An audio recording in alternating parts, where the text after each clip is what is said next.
Olá, seja bem-vindo, amigos internautas, você que acompanha pelo www Rádio Web Sobradinho DF. Hoje, conversa.com, nós temos uma pessoa super especial aqui na cidade de Sobradinho.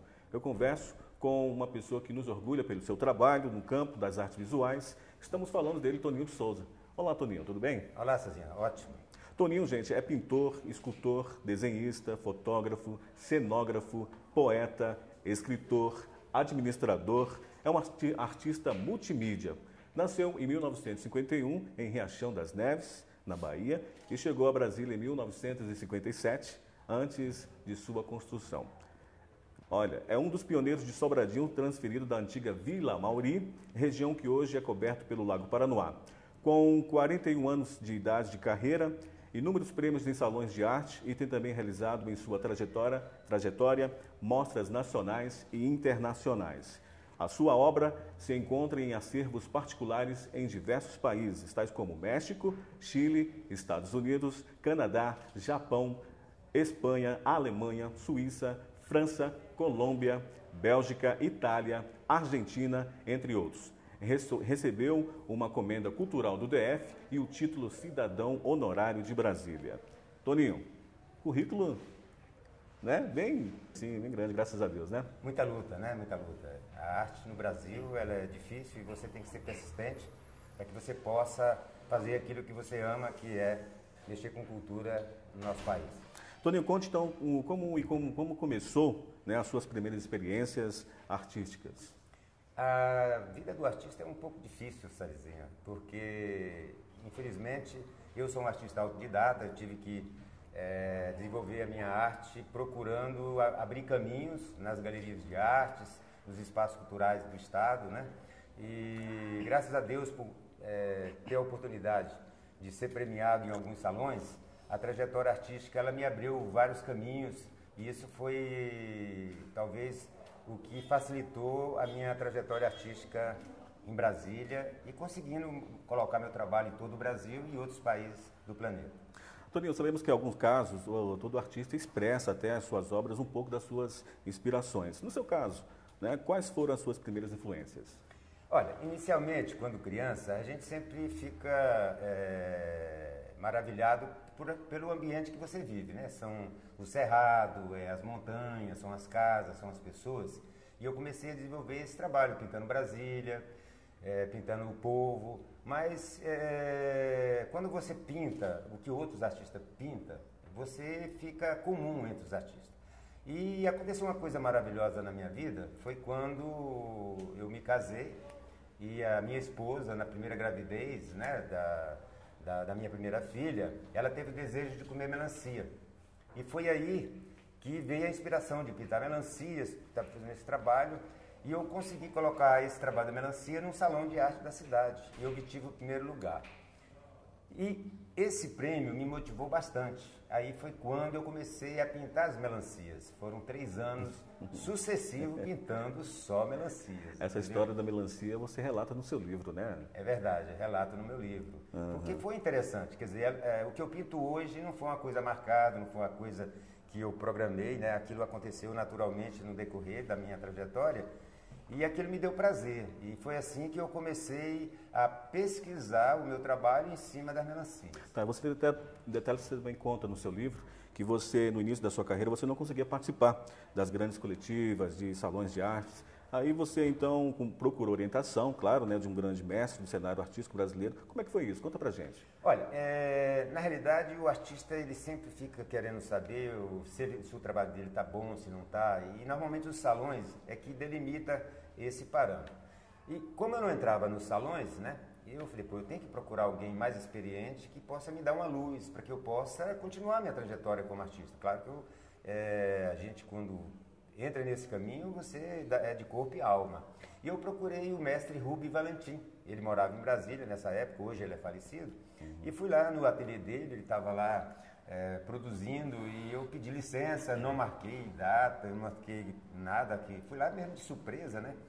E ele, com muito atencioso, perguntou o que é que eu fazia, por que eu pintava. Aí ele virou e falou assim para mim, Toninho, olha, vou te dar um segredo. Não adianta você pintar atrás de tela, você queimar tela, furar tela, botar de cabeça para baixo, virar ao contrário. Tudo isso já foi feito na arte. Tenta ser você mesmo, tenta seguir, olhar aonde você vive, o mundo que você vive, e seja você mesmo. Você será um grande artista. Sim, exatamente. Então, falando nisso, artista surgiu então no formato da Melancia Cultura, né? Mas daqui a pouquinho, Toninho, não conta agora não, porque daqui a pouquinho nós vamos para um pequeno intervalo e já voltamos e vamos falar um pouco mais sobre essa Melancia Cultura. Tá joia. Estamos de volta com Conversa.com. Hoje eu recebo o artista da nossa cidade, Toninho de Souza. Ele vai falar para a gente sobre a Melancia Cultura, o que é isso e como surgiu. Toninho, conta para a gente. Olha, a Melancia Cultura foi assim, uma oportunidade muito grande de eu poder colocar o meu trabalho de melancia para o público que acompanhava a minha trajetória. Eu trabalhava no setor comercial sul e lá tinha uma galeria de arte da Oscar Seráfico e ele teve a oportunidade de colocar uma exposição de uma artista chamada Vicente de Souza. E esse Vicente de Souza falava sobre a cana-cultura. E depois eu vi uma outra exposição do Antônio Henrique do Amaral, da Banana Cultura. Banana Cultura. Aí eu falei, bom, se eu estou pintando por que melancia, não, né? por que não a Melancia Cultura? Cultura? E foi justamente essa primeira individual que eu lancei na cidade e que eu fiquei conhecido como pintor das melancias com a Melancia Cultura. Isso foi realmente depois que eu recebi a orientação do Valentim, e eu comecei a pegar esse trabalho, fui premiado, então comecei a me identificar com o meu meio. Então, meu meio era aquilo, né? Era esse acesso da melancia, porque minha esposa estava grávida, começou a comer melancia, eu comecei a pintar, mandei para o salão, ganhei. E aí a mídia local...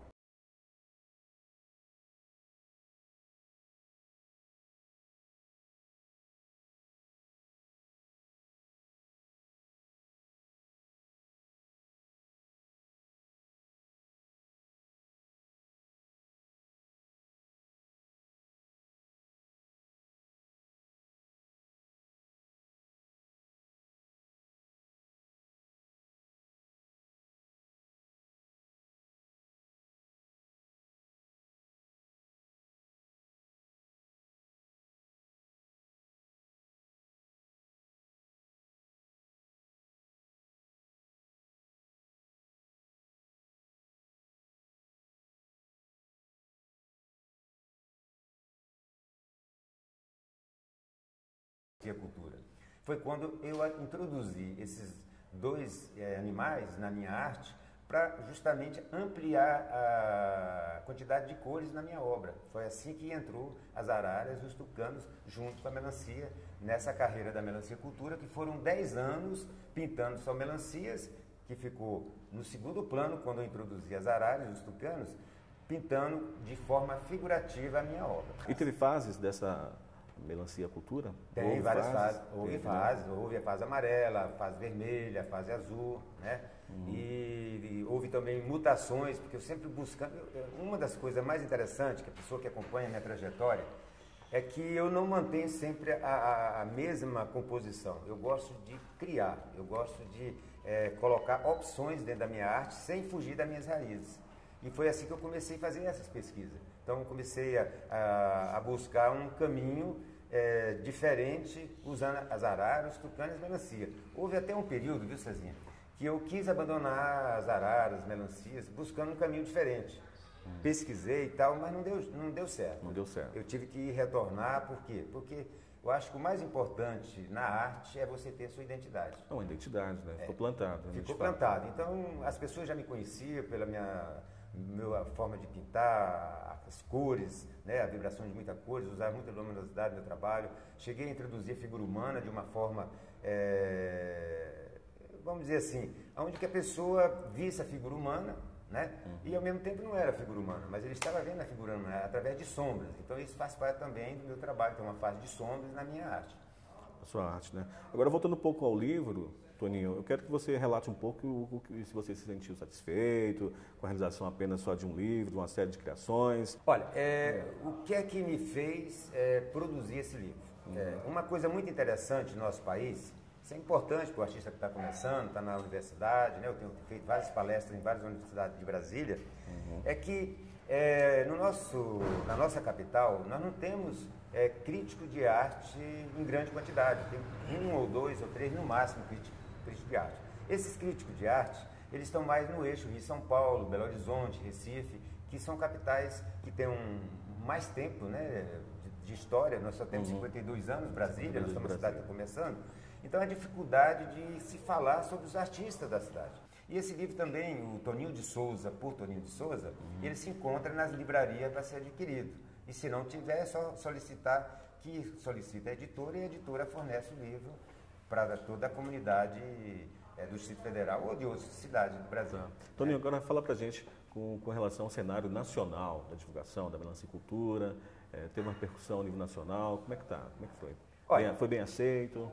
Foi. Por que foi bem aceito? Porque você sendo um artista da cidade, você não pode ficar com a sua arte só no Distrito Federal. No Distrito Federal, né? Então, eu comecei a participar de algumas exposições nacionais. Eu comecei por Belo Horizonte, na Itaú Galeria de Arte. Depois eu ocupei a Itaú Galeria de Arte de Goiânia.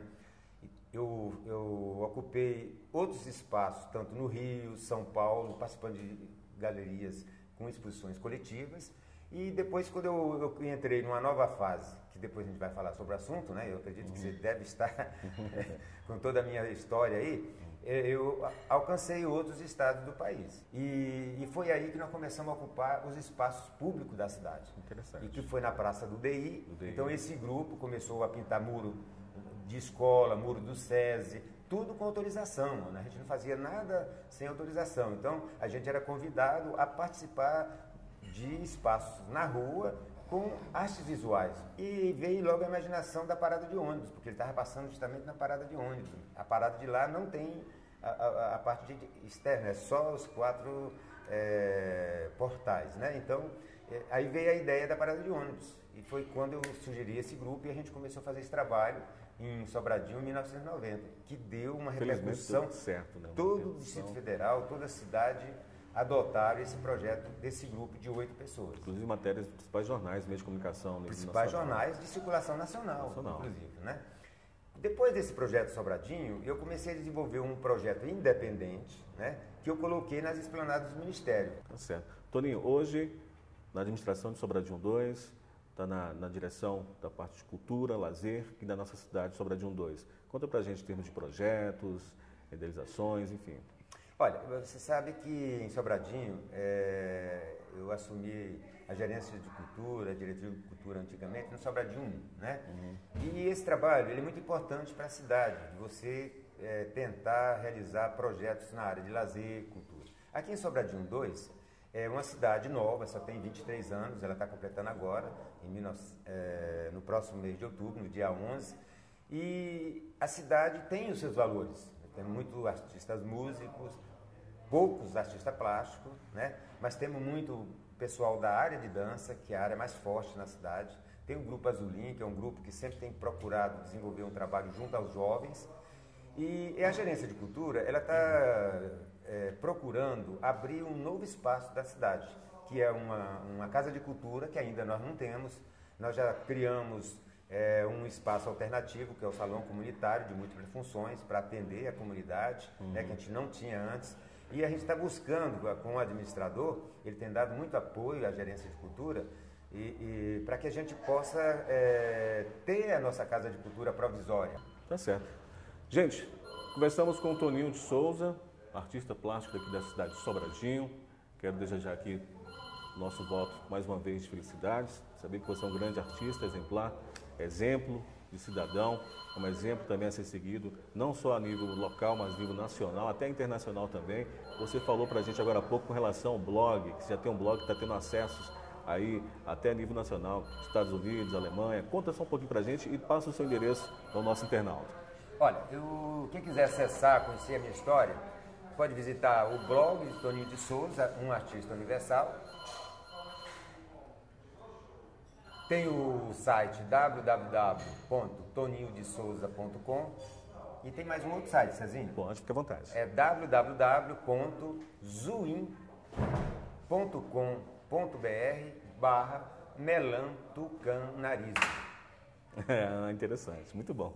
Toninho, mais uma vez eu agradeço a gentileza da entrevista. Nós da Rádio Web Sobradinho DF, é uma rádio que veio para ficar, uma rádio comunitária na internet, que é a sua rádio comunitária agora na internet, que vai trazer, abordar temas como esse sobre artistas, sobre cultura, lazer, assuntos de interesse em comum da nossa cidade. Para você que está em casa, internet, participe da nossa programação, participe acessando, pode curtir, compartilhar a nossa página e em breve teremos mais uma entrevista no conversa.com aqui com Cezinha Jornalista. Hoje eu agradeço mais uma vez a presença do Toninho de Souza. Vamos fazer o link, né, da minha página do blog Toninho de Souza com o web, a página da web. Do web. Tá certo, então. Tá certo? Obrigado, Toninho. Muito obrigado, Cezinha. Obrigado.